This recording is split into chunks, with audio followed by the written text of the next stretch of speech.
భార్య కాపురానికి రాకపోవడంతో పాటు అతింటి వేధింపులు తాళలేక ఆత్మహత్య యత్నానికి ప్రయత్నించే అల్లుడు చికిత్స పొందుతూ మృతి చెందాడు. ఈ ఘటన మెదక్ జిల్లా వెల్దుర్తి మండల కేంద్రంలో చోటు చేసుకుంది. బాధిత కుటుంబ సభ్యులు తెలిపిన వివరాల ప్రకారం హైదరాబాద్ జగద్గిరిగుట్టకు చెందిన హరిప్రసాద్ కు జగిత్యాల జిల్లా మెట్పల్లికి చెందిన పూజతో సుమారు 3 ఏళ్ల క్రితం వివాహం జరిగింది. వీరికి 2 ఏళ్ల కూతురు ఉంది. వివాహం అయినప్పటి నుంచి వేరు కాపురం పెట్టాలని భార్య అత్తమామలు ఒత్తిడి తెచ్చారు.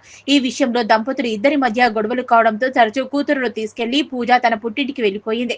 ఈ క్రమంలోనే ఈ నెల 2వ తేదీన పెద్దల సమక్షంలో పంచాయతీ నిర్వహించగా అందరి సమక్షంలోనే తన కుమారుడిని దుర్భాషలాడని, పురుగుల మందు తాగి ఆత్మహత్య చేసుకోవాలని రెచ్చగొట్టారని ఆరోపించారు. పంచాయతీ అనంతరం పూజ కూతురుతో వెల్దుర్తిలో నివాసం ఉంటున్న తల్లిదండ్రుల వద్దకు వెళ్లింది. ఈ క్రమంలో హరిప్రసాద్ ఈ నెల 18న వెల్దుర్తిలోని అత్తగారింటి ముందు పురుగుల మందు తాగాడు.